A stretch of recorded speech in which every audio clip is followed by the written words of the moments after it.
So hello everyone. सो एक छोटा सा मैसेज है आपके लिए before you practically start with the video.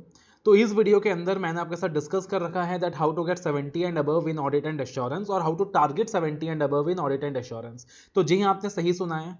Audit and assurance के अंदर 70 मार्क्स आ सकते हैं, 80 मार्क्स भी आ सकते हैं, बट प्रोवाइडेड दैट आपकी जो सोच है, आपका जो परसेप्शन है टुवर्ड्स द सब्जेक्ट, आप उसे चेंज कर लें, आपको सब्जेक्ट पढ़ने का सही तरीका पता हो। तो इस वीडियो के अंदर मैंने वो सारा मंत्रास डिस्कस कर रखा है कि आपको कौन से फ्लो में अपने पढ़ाई को आगे लेके जाना चाहिए और किस तरीके से 70 एंड अबव सिक्योर करना चाहिए। टेक्निकली ये मेरे क्लास का पहला वीडियो है, मेरा जो ऑडिट फुल कोर्स है, राइट। तो टेक्निकली ये मेरे क्लास का पहला वीडियो है, तो मैंने एड्रेस कर रखा है as if all of you are my students and you have taken my classes. But let me clarify, अगर आपने मुझसे क्लासेस नहीं ली हैं, आप सेल्फ स्टडी कर रहे हैं, आप किसी और से क्लासेस ले चुके हैं, तब भी ये वीडियो आपके लिए उतना ही रेलिवेंट है और ये वीडियो आपको एक डायरेक्शन देगा that how can you target 70 और अबव इन द सब्जेक्ट। तो आप ये वीडियो पूरा देखें, सुकून से देखें, एंड डेफिनेटली अगर आपको वीडियो अच्छा लगा हो तो अपने कमेंट्स देना बिल्कुल ना भूलें कि ये वीडियो आपको कैसा लगा। एंड अगर आपको लगता है कि इंटर के बच्चों के लिए ये जो वीडियोस हैं ये रेगुलर बेसिस में आती रहनी चाहिए, तो वीडियो को लाइक करना मत भूलना, शेयर करना मत भूलना, चैनल को सब्सक्राइब करना मत भूलना by clicking the bell icon. और साथ ही साथ मेरा एक टेलीग्राम चैनल का लिंक मैंने आपको प्रोवाइड किया हुआ है, मेरा इंस्टा का लिंक मैंने आपको प्रोवाइड किया हुआ है। तो do stay connected with me in my Instagram channel and in my Telegram channel, where I'm going to provide you a lot of updates and a lot of more videos are going to come in this YouTube channel as well, right? So now you can continue watching this video and hopefully you are going to enjoy it. So hello everyone, this is CA Sanidhya Saraf, your friend, mentor and coach for audit and law. So again, welcome to the first class of audit and assurance, right?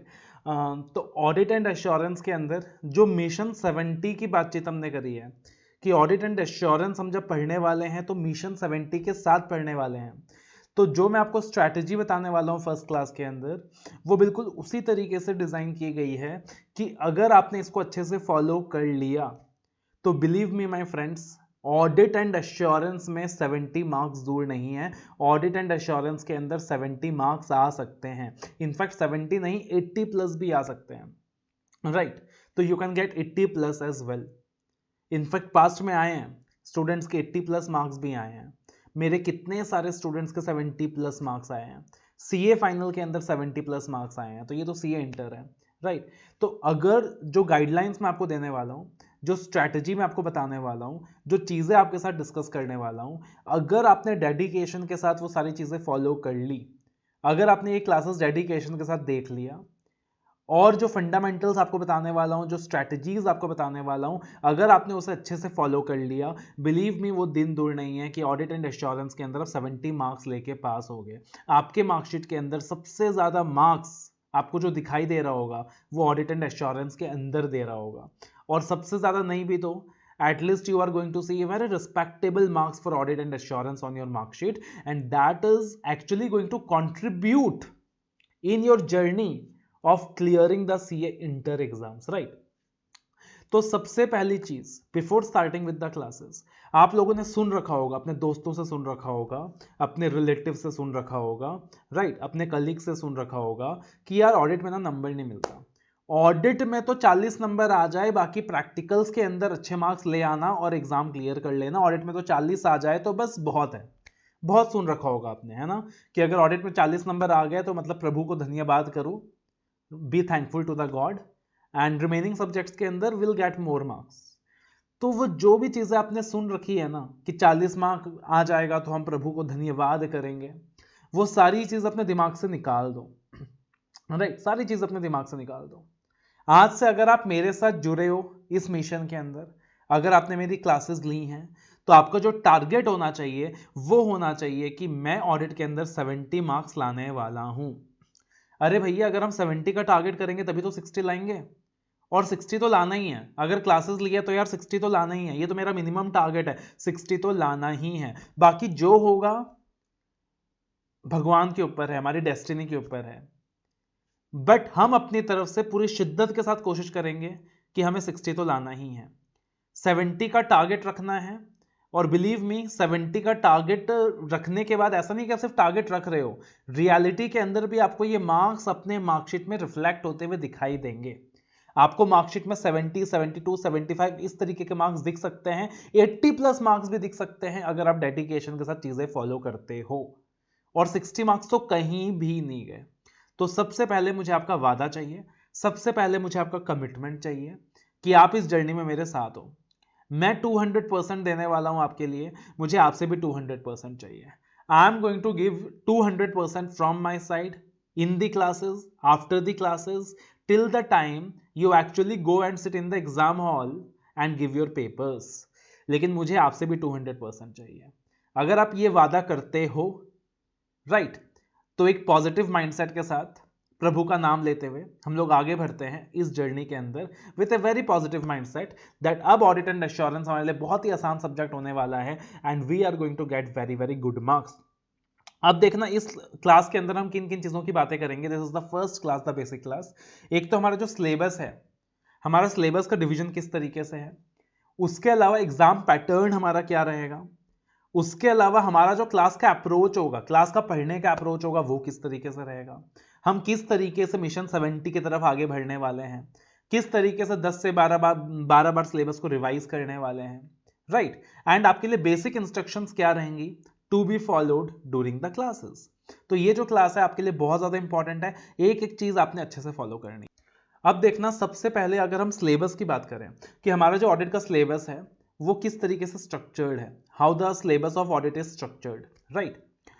तो we have company audit, we have company accounts, we have CARO, company auditors report order. So ये हमारा एक division हो गया, company audit, company accounts, CARO. Because normally हम किस angle से बात करने वाले हैं कि जब मैं कंपनी का ऑडिट करने जाऊंगा तो इन दैट वेरी सिनेरियो मेरे क्या क्या राइट्स होंगे, मेरी क्या क्या रिस्पॉन्सिबिलिटीज होंगी, मेरे क्या क्या पावर्स होंगे, मेरे क्या क्या ड्यूटीज होंगी, मैं क्या क्या चीजें रिपोर्ट करूंगा। तो नॉर्मली कंपनी के कंटेक्स्ट में बात होने वाली है, राइट। तो company audit, company accounts and कारो, कंपनी ऑडिटर्स रिपोर्ट ऑर्डर, एक ये डिवीजन हो गया। आप मान सकते हो कि इस 3 चैप्टर में से मिलाकर आपको 20 मार्क्स आपके एग्जाम में देखने को मिल जाएगा। Another important division is standards of auditing। तो स्टैंडर्ड्स ऑफ ऑडिटिंग अगेन एक बहुत ही ज्यादा इंपॉर्टेंट एरिया है जिससे जनरली स्टूडेंट्स को डर लगता है बट एग्जाम के लिए काफी ज्यादा इंपॉर्टेंट है। स्टैंडर्ड्स ऑफ ऑडिटिंग अगेन आपको एग्जाम के अंदर मिनिमम 30 मार्क्स का देखने को मिल जाएगा कि एटलीस्ट 30 मार्क्स आपको स्टैंडर्ड्स ऑफ ऑडिटिंग से पेपर में दिख रहा है। ये जरूरी नहीं है कि स्टैंडर्ड्स के क्वेश्चन आपको डायरेक्टली 30 मार्क्स के दिख जाए, राइट। स्टैंडर्ड्स का जो इंप्लीकेशन है वो पूरे पेपर में होता है, एज ए होल होता है, तो उसका इनडायरेक्ट इंप्लीकेशन भी आपको दिखाई देगा। मतलब जो जनरल क्वेश्चंस आप कर रहे होंगे आपको पता भी नहीं चलेगा कि अच्छा उसमें भी स्टैंडर्ड का इंप्लीकेशन है। अगर आपने स्टैंडर्ड्स अच्छे से कर लिया मतलब आप समझ लो कि आपने पूरा ऑडिट अच्छे से कर लिया, राइट। स्टैंडर्ड्स करते ही आप ये समझ लीजिए कि आपका 50% सिलेबस कवर हो जाता है और बाकी जितने चैप्टर्स हैं ना, जितने चैप्टर्स हैं, कहने को 14-15 चैप्टर्स हैं, बिलीव मी वो आपके लिए बहुत ज्यादा आसान बन जाते हैं, बहुत ज्यादा इजी बन जाते हैं once the standards of auditing is done. तो स्टैंडर्ड्स ऑफ ऑडिटिंग के ऊपर भी हमने बहुत ज्यादा मेहनत करा है और स्टैंडर्ड्स ऑफ ऑडिटिंग के ऊपर भी हम बहुत ज्यादा काम करने वाले हैं। उसके बाद बाकी सारे चैप्टर्स आ गए। जब मैं बाकी सारे चैप्टर्स की बात करता हूं तो उसके अंदर बेसिक चैप्टर्स आते हैं, राइट, जहां पे ऑडिट का एकदम बेसिक्स पढ़ाया गया है बिकॉज ऑडिट आप पहली बार पढ़ रहे हो इंटर के अंदर। फिर सीए फाइनल में जब आप जाओगे तो एडवांस्ड बातें पढ़ोगे। तो कुछ बेसिक चैप्टर्स है जहां पे आप बेसिक्स डिस्कस करने वाले हो एंड फिर उसके बाद कुछ एडवांस चैप्टर्स भी मिलेंगे आपको। You are also going to see some advanced chapters जहां पे एडवांस्ड इंप्लीकेशन दिखाई देगा, कंपनीज एक्ट के साथ हम चीजें को रिलेट कर रहे होंगे, तो वो सारा कुछ भी आपको देखने को मिलेगा। So this is how the syllabus structure is. Company audit, company accounts, CARO, this is one division. This is the first division that we are going to do, right, that is easy, that is simple, that is crisp and that is going to give you straightforward 20 marks। उसके बाद जो second division हम लोग काम करेंगे जिसपे वो होगा standards of auditing. Standards of auditing के लिए नॉर्मली एक फियर फोबिया बैठा होता है बच्चों के मन में कि यार स्टैंडर्ड्स ऑफ ऑडिटिंग नहीं करना, स्टैंडर्ड्स ऑफ ऑडिटिंग छोड़ के चले जाएंगे, स्टैंडर्ड्स ऑफ ऑडिटिंग मैनेज नहीं हो सकता है। ऐसा नहीं है। स्टैंडर्ड्स ऑफ ऑडिटिंग से हमें डर लगता है बिकॉज स्टैंडर्ड्स ऑफ ऑडिटिंग का बुक का साइज भी देखोगे ना तो यार बहुत वॉल्यूमनस है और चीजें बहुत कॉम्प्लेक्स वे में प्रेजेंट की गई हैं। बट एज अ टीचर हमारा काम है कि हम आपको उसको कंडेंस्ड वे में, सिंप्लीफाइड वे में और प्रेजेंटेबल वे में डिलीवर करें। तो अकॉर्डिंगली जो स्टैंडर्ड्स ऑफ ऑडिटिंग है मैंने आपको बहुत ही कंसाइज वे में, कंडेंस्ड वे में, प्रेजेंटेबल वे में डिलीवर किया है और believe me standards of auditing का जो फियर फोबिया है वो पूरी तरीके से खत्म हो जाएगा। That is my guarantee to you. उसके बाद बाकी चैप्टर्स पे हम लोग काम करेंगे। अब देखना यहाँ पे ना मेरा जो ऑडिट का सीक्वेंस है वो थोड़ा सा अलग रहेगा पढ़ाने का। नॉर्मली क्लासेस के अंदर आप देखोगे कि बेसिक चैप्टर्स से स्टार्ट किया जाता है, बेसिक चैप्टर से स्टार्ट करने के बाद कंपनी ऑडिट होता है, कंपनी अकाउंट्स होता है, स्टैंडर्ड्स होता है, फिर एडवांस चैप्टर्स होते हैं। But in my classes my flow is different. मेरे क्लासेस के अंदर जो फ्लो होगा वो ये होगा, पहले मैं एकदम बेसिक से स्टार्ट करूंगा, but I will not be doing all the basic chapters. I will be just teaching you with the basic terms so that आगे की क्लासेस में जब हम मूव करें आपको तकलीफ ना आए। मैं स्टार्टिंग में सिर्फ बेसिक टर्म्स पढ़ाऊंगा आपको और फिर आगे ले जाऊंगा, और साथ ही साथ आपको ऑडिट का इंपॉर्टेंस बताऊंगा कि रियल लाइफ के अंदर ऑडिट का इंपॉर्टेंस क्या है। बिकॉज अगर आप ये नहीं समझोगे कि ऑडिट का रियल लाइफ में इंपॉर्टेंस क्या है तो आपको पढ़ने में मजा नहीं आएगा, है ना। तो ऑडिट का इंपॉर्टेंस भी बताऊंगा कि what is the importance of auditing in real life for you. और ऑडिटिंग का इंपॉर्टेंस बताने के बाद, कुछ बेसिक टर्म्स डिस्कस करने के बाद, जिसका जो रेलिवेंस है पूरे ऑडिट में देखने को मिलेगा, उसके बाद हम आगे चल जाएंगे कंपनी ऑडिट, कंपनी अकाउंट्स, कारो। हम ये 3 टॉपिक्स डिस्कस कर लेंगे। उसके बाद मैं आपको ले जाऊंगा स्टैंडर्ड्स ऑफ ऑडिटिंग के अंदर। अब मैं आपको पहले वो बेसिक चैप्टर्स में नहीं ले जाऊंगा, पहले वो मैं इजी चैप्टर्स में नहीं ले जाऊंगा, पहले आपको मैं स्टैंडर्ड्स ऑफ ऑडिटिंग में ले जाऊंगा, राइट। पहले will dive to the ocean of standards of auditing. एक बार स्टैंडर्ड्स ऑफ ऑडिटिंग हो गया, एक बार स्टैंडर्ड्स ऑफ ऑडिटिंग हो गया, फिर आप समझ लो पूरा ऑडिट आपके चुटकियों में है। फिर जितने भी बाकी चैप्टर्स दिखाई देंगे ना, आपको लगेगा यार दिस इज अ केक, कुछ है ही नहीं इसमें पढ़ने को, राइट। नॉर्मली क्या होता है कि आप अगर पहले बेसिक चैप्टर्स पढ़ते हो तो आप ये कनेक्ट नहीं कर पाते हो कि इसके अंदर स्टैंडर्ड का इंप्लीकेशन क्या है, और बेसिक चैप्टर्स को एक लेमन स्ट्रक्चर की तरह पढ़ते हो, ठीक है, और फिर स्टैंडर्ड्स में जाते हो।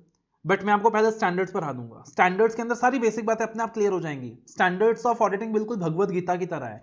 जिस तरीके से भगवद गीता के अंदर इंसान के लाइफ के जितने भी प्रॉब्लम्स हो सकते हैं, हर प्रॉब्लम का सॉल्यूशन दिया रहता है ना, उसी तरीके से एक ऑडिटर जब ऑडिट करने जाता है तो अलग अलग डिलेमास के अंदर उसकी क्या क्या रिस्पॉन्सिबिलिटीज बन सकती है, स्टैंडर्ड्स ऑफ ऑडिटिंग हर चीज का सॉल्यूशन देता है। तो स्टैंडर्ड्स ऑफ ऑडिटिंग बिल्कुल एक भगवद गीता की तरह है हमारे लिए। पहले हम उसे करेंगे, और फिर जब बाकी चैप्टर्स हम करेंगे ना, जो लेमन चैप्टर्स है, आपको बहुत मजा आने लगेगा। आपको लगेगा अरे मैंने तो सोचा ही नहीं था कि ये जो बेसिक सा चैप्टर मुझे दिखाई दे रहा है, यहाँ भी स्टैंडर्ड का इंप्लीकेशन है, यहाँ भी स्टैंडर्ड का इंप्लीकेशन है, यहाँ भी स्टैंडर्ड का इंप्लीकेशन है, and this is where the student fails in CA inter. वो रियलाइज ही नहीं करता, वो स्टैंडर्ड तो छोड़ के चला जाता है, तो स्टैंडर्ड्स के मार्क्स तो उसके वैसे ही चले गए, और जो बाकी चैप्टर्स हैं उसके अंदर स्टैंडर्ड का इंप्लीकेशन आ रहा है वो रियलाइज ही नहीं करता है। उसको लगता है ये डायरेक्ट क्वेश्चंस आ रहे हैं, जबकि वहां स्टैंडर्ड का इंप्लीकेशन होता है। और अगर स्टैंडर्ड का इंप्लीकेशन आप समझ जाओगे ना, तो इंटर के अंदर 70-80 मार्क्स लाना ज्यादा मुश्किल नहीं है ऑडिट के अंदर। So that is the chronology that we are going to follow, ठीक है। अब उसके बाद देखना कि हमारा जो एग्जाम पैटर्न है वो किस तरीके से रह सकता है।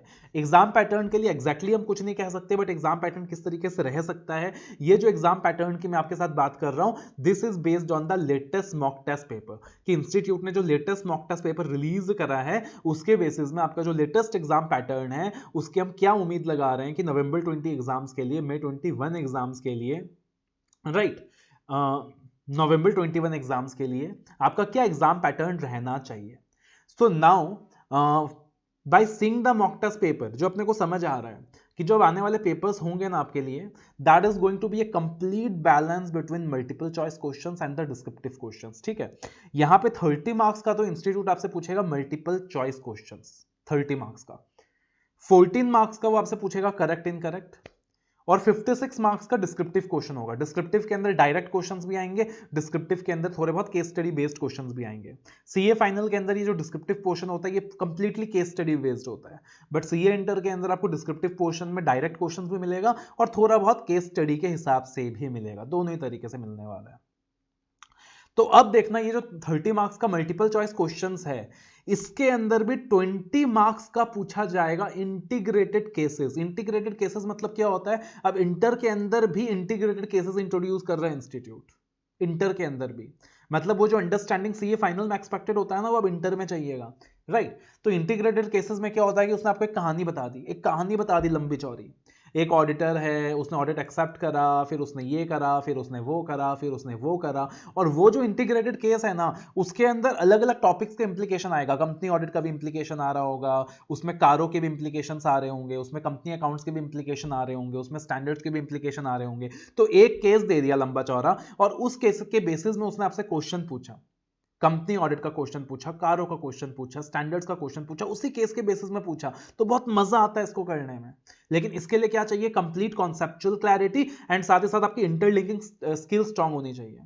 अब मैं आपको बता रहा हूं कि सीए इंटर के अंदर जनरली बच्चा ऑडिट में कहां मार खाता है, एक तो उसका कॉन्सेप्ट क्लियर नहीं होता बिगनिंग से, और दूसरी चीज है, सबसे बड़ी चीज है कि उसका जो इंटरलिंकिंग स्किल है वो इतना स्ट्रांग नहीं होता, उसने इंटरलिंकिंग स्किल्स में इतना काम नहीं कर रखा होता, बच्चे ने स्टैंडर्ड्स में कभी इतना काम नहीं कर रखा होता, और अगर स्टैंडर्ड्स आपका अच्छा नहीं है तो आपका इंटरलिंकिंग स्किल भी अच्छा नहीं हो सकता। कि एक पार्टिकुलर पॉइंट पे कंपनी ऑडिट भी लग सकता है, स्टैंडर्ड्स भी लग सकते हैं, हर कुछ एक साथ लग सकता है। फॉर एग्जाम्पल इंटर ऑडिट के अंदर अगर कोई आपसे पूछे कि बेटा ऑब्जेक्टिव ऑफ ऑडिट क्या है, तो आप बोलोगे कि objective of auditor is to report whether the financial statement reflects true and fair view. एक जनरल स्टेटमेंट दे रहा हूं अभी, ट्रू एंड फेयर क्या होता है क्या नहीं होता है वो सब कुछ डिस्कस करेंगे आने वाले क्लासेस में। बट अगर आपसे कोई ऑब्जेक्टिव्स ऑफ ऑडिट पूछेगा तो आप यही बोलने वाले हो, the objective of auditor is to report whether the financial statement reflects true and fair view. मतलब मोटा मोटी रूप में कहूं अगर मैं कि जो फाइनेंशियल स्टेटमेंट्स मैनेजमेंट ने प्रिपेयर किया है वो सही है कि नहीं है, whether that is showing the true and correct picture, वो सही है कि नहीं है, रीजनेबली दिखाया गया है कि नहीं, मैनेजमेंट कहीं गलत तरीके से फाइनेंशियल स्टेटमेंट डिस्क्लोज तो नहीं कर रहा। That is my objective. लेकिन आपको पता है सिंपल फ्रेज के पीछे कितना कुछ इन्वॉल्व है, सिर्फ थोड़ा सा दिमाग लगाने की जरूरत है, इंटरलिंकिंग स्किल्स को अप्लाई करने की जरूरत है। आप जब कंपनी ऑडिट पढ़ते हो तो वहां सेक्शन 143 के अंदर ऑडिटर का ऑब्जेक्टिव दिया हुआ है, 143 सबसेक्शन 2 के अंदर। आप जब स्टैंडर्ड्स ऑफ ऑडिटिंग पढ़ोगे ना तो वहां ऐसे 200 के अंदर सेम बात बोला गया है कि objective of auditor is to report whether the financial statement reflect true and fair view. और जब आप कंपनी अकाउंट्स का चैप्टर पढ़ोगे ना तो वहां बोला हुआ है सेक्शन 129 के अंदर financial statement should be true and fair. यानी एक छोटी सी चीज है लेकिन उसका इंप्लीकेशन कितना सारा है, ये बात हम लोग समझ नहीं पा रहे सी इंटर के अंदर। यहाँ हम लोग मार्क्स हम स्कोर नहीं कर पा रहे हैं, मार खा रहे हैं यहाँ पे। जबकि आप अगर पेपर्स का लेवल देखोगे तो सी इंटर का पेपर्स का लेवल काफी अच्छा है और ये सारे इंटरलिंकिंग स्किल्स इन्वॉल्व होती हैं, बट हम इस चीज को समझ नहीं पा रहे। तो हम यहाँ पे कॉन्सेप्ट्स पे काम करने वाले हैं, हम यहाँ पे इंटरलिंकिंग पे काम करने वाले हैं। 10 मार्क्स का आने वाला है सिंपल एमसीक्यूज, जहां पे आपसे सिंपल एमसीक्यूज पूछा जाएगा, multiple choice question A B C D. But ये वो सीपीटी वाला फाउंडेशन वाला एबीसीडी नहीं है कि आपने ऑप्शन टिक कर दिया, जयराम जी के टॉस किया टिक कर दिया, ऑल द अबव है तो करेक्ट टिक कर दिया और आंसर करेक्ट हो गए। यहां आपको क्या चाहिएगा, एप्लीकेशन ऑफ माइंड चाहिएगा, कॉन्सेप्ट क्लैरिटी चाहिएगी। यहां भी इंटरलिंकिंग स्किल्स की जरूरत पड़ेगी, हालांकि उतना ज्यादा इंटरलिंकिंग स्किल नहीं चाहिएगा जितना इंटीग्रेटेड केसेस में चाहिएगा। उसके बाद आता है 14 मार्क्स का करेक्ट इनकरेक्ट। तो 14 मार्क्स का करेक्ट इनकरेक्ट आता है तो वहां भी क्या चाहिए आपको, कॉन्सेप्ट प्लस इंटरलिंकिंग। बिकॉज यहां पे आपको सिर्फ कंक्लूजन नहीं देना, यहां पे आपको प्रॉपर रीजनिंग देना होता है। अगर करेक्ट है तो करेक्ट क्यों है, अगर इनकरेक्ट है तो इनकरेक्ट क्यों है, और करेक्ट आंसर क्या है, प्रॉपर रीजनिंग देना होता है प्रॉपर सोर्स के साथ।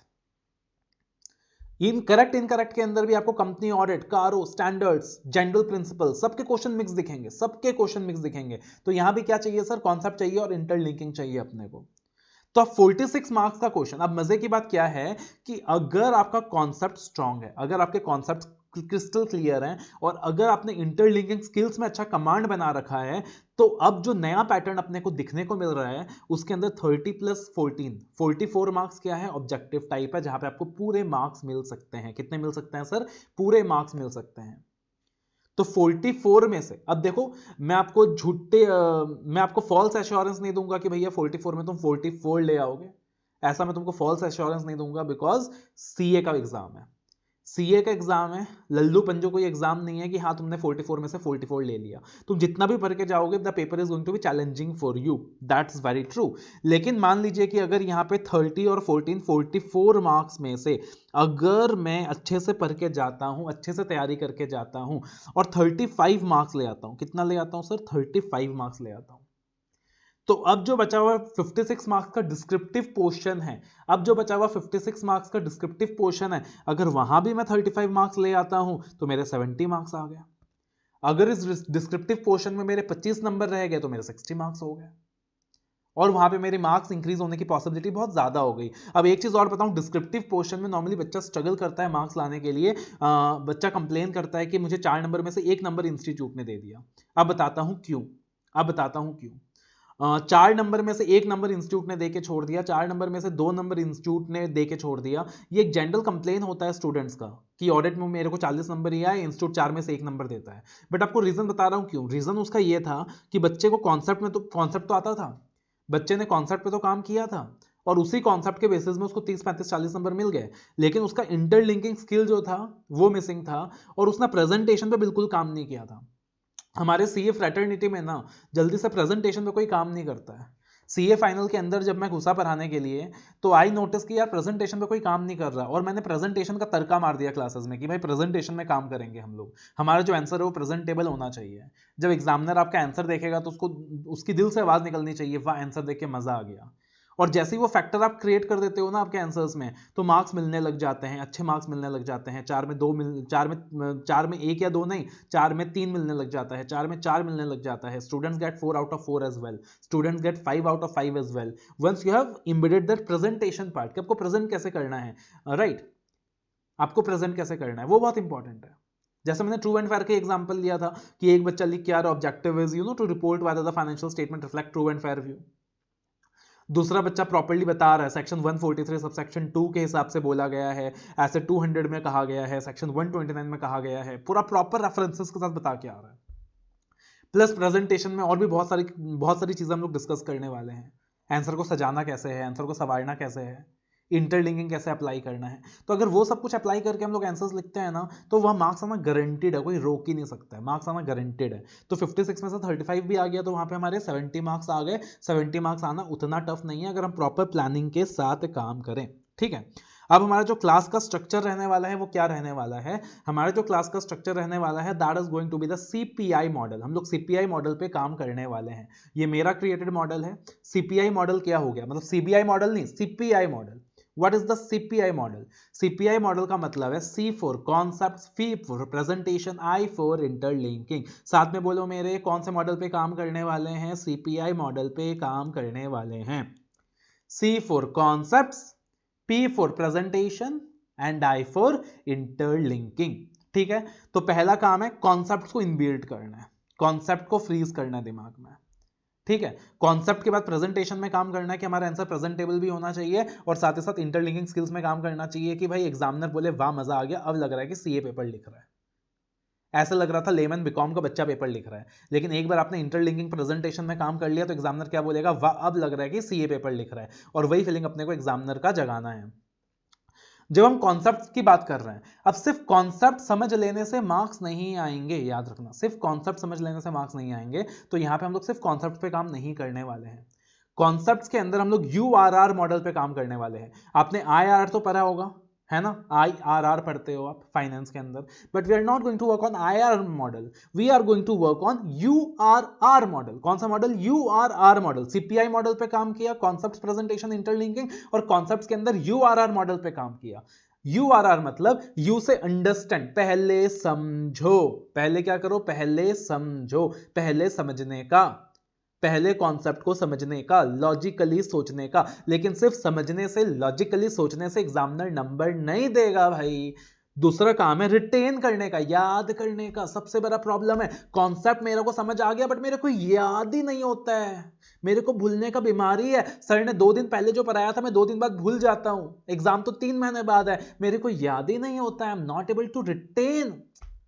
तो पहला काम है अंडरस्टैंड। अंडरस्टैंड कहां करेंगे, क्लासेस के अंदर। दूसरा काम है रिटेन, याद करना है, याद करना है, रिटेन करना है। और तीसरा काम है रिप्रोड्यूस। एग्जाम हॉल के अंदर 3 घंटे में मेरे को रिप्रोड्यूस करके आना है भैया, लिख के आना है, डिलीवर करके आना है।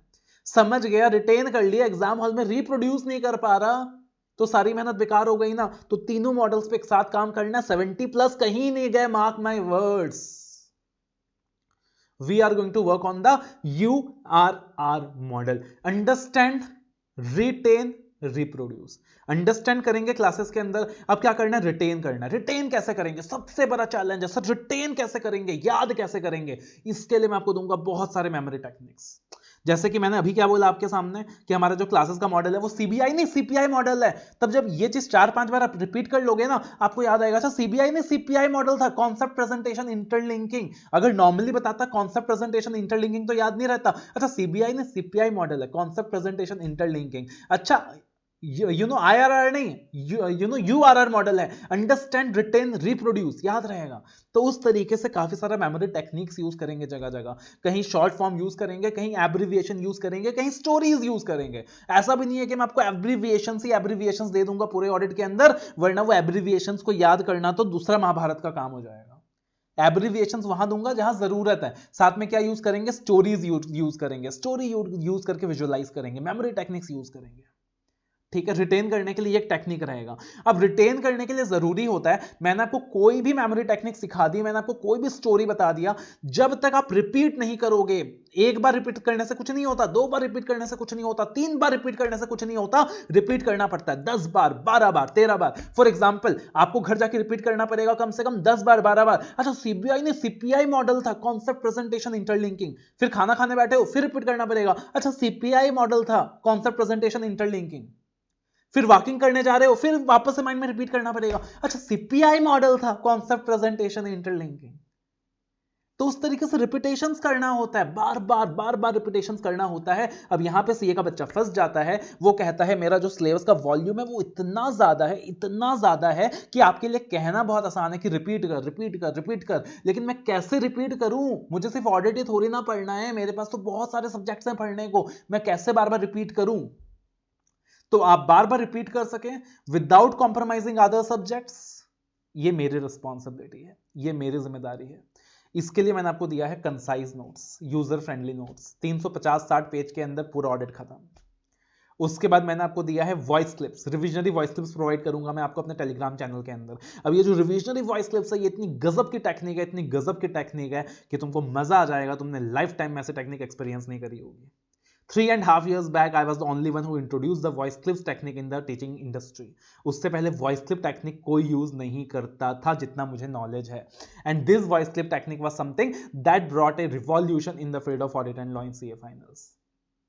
तो वॉइस क्लिप से क्या होगा? फॉर एग्जांपल पूरा का पूरा स्टैंडर्ड्स आपने पढ़ लिया, क्लासेस के अंदर 25 घंटे लगाए, ठीक है, आपको खुद को पढ़ने में 25 घंटा लगता है, लेकिन बार बार 25-30 घंटे लगाकर तुम स्टैंडर्ड्स नहीं पढ़ सकते हो, और नहीं पढ़ोगे तो प्रॉब्लम है, भूल जाओगे। तो क्लास किया वो भी बेकार, तुम्हारा रिवीजन था वो भी बेकार, अगर तुमने उसको रिपीट नहीं किया, और रिपीट करने का बाबा टाइम नहीं है। अब सोचो वही 25 घंटा को ना मैंने वॉइस क्लिप के माध्यम से 1-1.5 घंटे में समराइज कर दिया।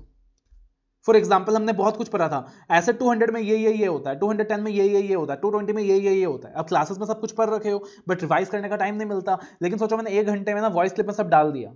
अब आप ऑलरेडी सारे स्टैंडर्ड्स पढ़ चुके हो, मान लो आपने 1 हफ्ते लगा के रिवाइज किया है, अगर आप डेली वॉइस क्लिप यूज करते रहो तो डेली आप मेरी आवाज सुनोगे। बेटा 200 के अंदर ऑब्जेक्टिव ये था, 200 की रिक्वायरमेंट्स ये थी, लिमिटेशंस ये था, बेटा 210 के अंदर ये था, बेटा 220 के अंदर ये था, तो डेली बेसिस में आप सुन रहे हो।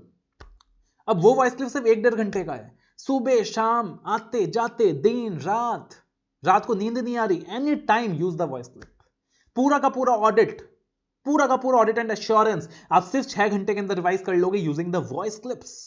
तो सोच के देखो यार, सोच के देखो, एक बंदा सिलेबस पढ़ने के बाद, आपका जो फ्रेंड है वो पूरे ऑडिट को रिवाइज करने में 60 घंटा लगा रहा है, और 60 घंटे के बाद तुम उसको फर्स्ट चैप्टर का फर्स्ट क्वेश्चन पूछ लेना, लिख के देता हूं, याद नहीं रहेगा। ऑन द अदर हैंड तुम्हारा कोर्स खत्म हो गया, तुम कुछ मत करो, वॉइस क्लिप यूज करना स्टार्ट करो, डेली सुनना स्टार्ट करो, 3 महीने में 10 बार सुन लोगे, और उसके बाद अपने दोस्त से पूछना to ask you the question, same question, तुम पूरा बता दोगे, ऐसा था। पता है क्यों? तुम वॉइस क्लिप सुन रहे थे रेगुलर बेसिस में। और अब 2 महीने के बाद भी अगर तुम वापस बुक्स पढ़ने आओगे ना, तुमको लगेगा मैंने कल ही सब कुछ पढ़ के रखा है, बिकॉज वॉइस क्लिप तो तुम डेली सुन रहे थे, और वो कहीं ना कहीं तुम्हारा जो विजुअलाइजेशन है वो तुम्हारा मन में बस चुका है। और वॉइस क्लिप्स के अलावा मैं आपको प्रोवाइड करूंगा रिवीजन वीडियोस, आपको मैं और भी सारी टेक्निक्स दूंगा, बहुत सारी टेक्निक्स दूंगा, अमेजिंग टेक्निक्स बताऊंगा कि किस तरीके से आप क्या कर सकते हो, चीजों को याद कर सकते हो। तो हम इंश्योर करके रहेंगे रिपीटेशन, हम इंश्योर करके रहेंगे रिटेंशन, और तीसरा होगा रिप्रोड्यूस। अब रिप्रोड्यूस कैसे करना है एग्जामिनर के सामने?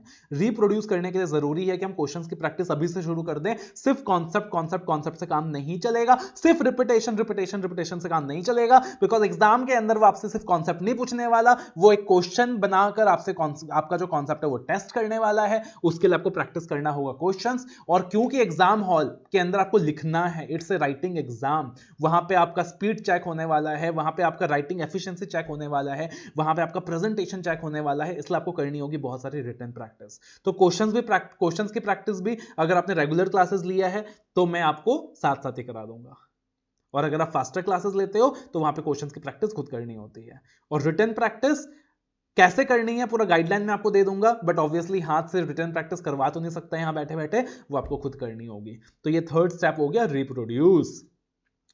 तो अगर कॉन्सेप्ट्स के अंदर हमने यूआरआर मॉडल पे काम कर लिया, बिलीव मी रिजल्ट्स इतने अमेजिंग होंगे कि आपको मजा आ जाएगा। आप बोलोगे कि ऑडिट के अंदर 70 कहीं नहीं गया, लेकिन अभी भी कहानी खत्म नहीं हुई है। पहले कॉन्सेप्ट पे यूआरआर मॉडल पे काम किया, अंडरस्टैंड किया, रिटेन किया, रिप्रोड्यूस किया, उसके बाद प्रेजेंटेशन पे काम किया और फिर इंटरलिंकिंग पे काम किया। और ये जब तीनों अस्त्र शस्त्र मिल जाएंगे और हमारा सीपीआई मॉडल कामयाब हो जाएगा, ऑडिट के अंदर 70 मार्क्स इज नॉट अ वे।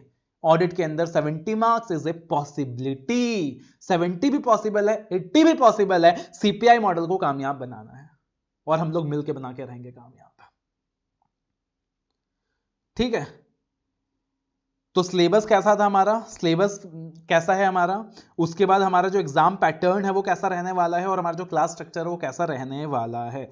अब उसके बाद आपको फॉलो करना है सर कुछ बेसिक इंस्ट्रक्शंस। अगर आप ये बेसिक इंस्ट्रक्शन फॉलो करोगे तो बहुत अच्छी बात है, अगर फॉलो नहीं करेंगे तो you are responsible for your own results and it's better not to take the classes.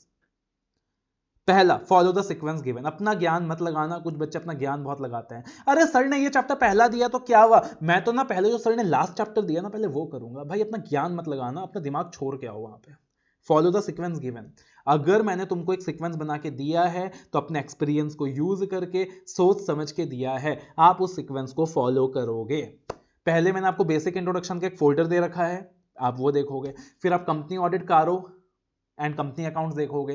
फिर आप स्टैंडर्ड्स करोगे। जब स्टैंडर्ड्स करोगे तो याद रखना आपको 100% समझ नहीं आएगा, अभी बता रहा हूं आपको 100% समझ नहीं आएगा, आपको 80% समझ आएगा। कोई बात नहीं, जो 80% समझ आ रहा है वो समझ लेना और फिर अदर चैप्टर्स कर लेना। जब अदर चैप्टर्स करोगे तब जाके जो स्टैंडर्ड्स का बचा हुआ हिस्सा है वो भी समझ आ जाएगा। दूसरी चीज, follow the after class instruction. Classes के बाद आपको मैं इंस्ट्रक्शन देने वाला हूं कि अब क्या करना है, अब कैसे पढ़ना है। हमारा जो जर्नी है वो सिर्फ यहां नहीं है कि क्लास किया आपने, क्लास खत्म किया और बस आप अपने घर में अपने घर, नहीं। हमारा जो जर्नी है ना साथ में वो एग्जाम हॉल तक है। एग्जाम हॉल तक मैं तुम्हारा पीछा नहीं छोड़ने वाला हूं। अगर तुम मेरे साथ मेरे टेलीग्राम चैनल में जुड़े हो ना, मेरे यूट्यूब चैनल में जुड़े हो ना, तो याद रखना एग्जाम हॉल तक पीछा नहीं छोड़ूंगा तुम्हारा।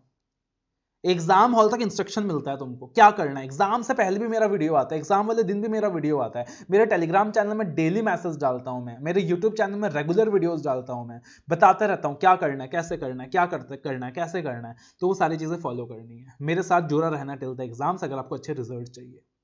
सिर्फ क्लासेस लेके घर नहीं चले जाना, राइट, वरना आपको जो फीस है ना वो बर्बाद हो जाएगा। तीसरी चीज है हैव फेथ। याद रखना, एक डॉक्टर की दवा भी असर नहीं करती है अगर आपको उस पर भरोसा नहीं है। डॉक्टर का दवा भी तब भरोसा करता है अगर आपको विश्वास है कि इस डॉक्टर की दवाई से मैं ठीक हो जाऊंगा। अगर आपको ये विश्वास नहीं है ना तो डॉक्टर का दवा भी किसी काम का नहीं है, राइट। तो हैव फेथ। अगर आपने मुझे अपना फ्रेंड, अपना मेंटर, अपना कोच चूज किया है, मेरे क्लासेस पे भरोसा दिखाया है, हैव फेथ। 10 जन से पूछोगे 10 अलग अलग बातें निकलेंगी, राइट। Have faith. कितने सारे स्टूडेंट्स हैं, हंड्रेड्स ऑफ स्टूडेंट्स हैं जिनके 70 प्लस मार्क्स आए हैं, right. More than 500 students till date CA final के अंदर 60 प्लस मार्क्स आए हैं। ऐसे ही नहीं आ गए भैया, सबने फेथ एक्सरसाइज किया है। आपको भी फेथ एक्सरसाइज करना है, आपके भी आएंगे 60 नहीं 70 भी आएंगे, लेकिन have faith.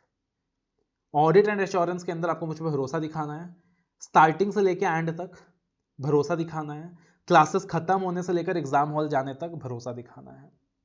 Stay connected with me in my Telegram and YouTube channel CS Sanidhya Saraf. CS Sanidhya Saraf करके टेलीग्राम चैनल है, लॉ एंड ऑडिट पाठशाला करके CS सानिध्य सराफ करके यूट्यूब चैनल है, and law and audit Pathshala करके हमारा टेलीग्राम चैनल है। Stay connected there. इतना कुछ मिलेगा, इतना कुछ मिलेगा कि सोच नहीं सकते, तुम्हारी इमेजिनेशन के बियॉन्ड मिलेगा। और साथ ही साथ कुछ जनरल कॉन्टैक्ट नंबर्स दे रहा हूं तुमको कि अगर कभी भी कोई इश्यू हो तो आपको कहां कॉन्टैक्ट करना है, किस चीज के लिए कॉन्टैक्ट करना है। बिकॉज वरना स्टूडेंट ना भटकते रहता है, यहां फोन करा उसने उसका नंबर दे दिया, वहां फोन करा उसने उसका नंबर दे दिया। आपको सर्विस जो है इंस्टेंट मिलनी चाहिए, अच्छी मिलनी चाहिए। तो आपको जो नंबर्स दे रहा हूं वहीं कॉन्टैक्ट कीजिएगा। कोई भी एडमिन रिलेटेड इश्यूज है, एडमिन रिलेटेड मतलब अरे सर वो कुरियर का ट्रैकिंग आईडी चाहिए था, अरे सर वो डिस्पैच डेट इतना बोला हुआ था अभी तक डिस्पैच हुआ कि नहीं हुआ, ये सारा मेरे को पता लगाना है, अरे मेरे को जो किताब मिला उसमें एक पेज फटा हुआ था। ऐसा कोई भी एडमिन रिलेटेड इश्यूज होता है, हालांकि ऐसा होगा नहीं बट होता है तो यार, तो उसका जो फोन नंबर दिया हुआ है दैट इज 6901955055/56। और आप मेल कर सकते हो साथ में auditsaga@gmail.com के अंदर, अगर किसी भी रीजन से फोन वगैरह नहीं लग पा रहा। अगर कोई भी टेक्निकल इश्यूज आ जाती है क्लासेस चलाते वक्त, प्लीज नोट डाउन करके रख लीजिए, बिकॉज टेक्नोलॉजी का कुछ नहीं पता होता। कभी आपके सिस्टम में कोई प्रॉब्लम आ गया, कुछ भी आ गया, कभी कोई टेक्निकल इशू आ गया क्लासेस देखते वक्त, you are facing any technical issue, कोई क्लासेस चलने में दिक्कत आ रही है, आप मेल करना है आपको। यहाँ पे फोन नंबर नहीं है टेक्निकल नंबर टीम का, आपको मेल आईडी दे रहा हूँ मैं, राइट, बिकॉज टेक्निकल इश्यूज में क्या होता है कि यार एक एक बच्चे का केस समझ के सॉल्व करना पड़ता है। तो यहाँ पे आप मेल करोगे auditsagasolution@gmail.com, auditsagasolution@gmail.com। 24 घंटे के अंदर आपका रिजोल्यूशन हो जाएगा, हमारी टीम खुद कॉल करेगी, आपका प्रॉब्लम रिजॉल्व कर देगी। और अगर आपको कोई भी एकेडमिक रिलेटेड गाइडेंस चाहिए, ऑडिट लॉ में कोई रही है, ऑडिट लॉ में गाइडेंस चाहिए, ओवरऑल सी एंटर में कोई दिक्कत आ रही है, कोई गाइडेंस चाहिए, तो आप मुझे व्हाट्सएप कर सकते हो। मैंने स्पेसिफाई कर दिया, व्हाट्सएप कर सकते हो। कॉल करोगे मैं नहीं उठाऊंगा, व्हाट्सएप कर सकते हो at 7838061193। किस नंबर पे व्हाट्सएप करोगे? 7838061193। आप क्या कर सकते हो सर? इस नंबर पे मुझे व्हाट्सएप कर सकते हो।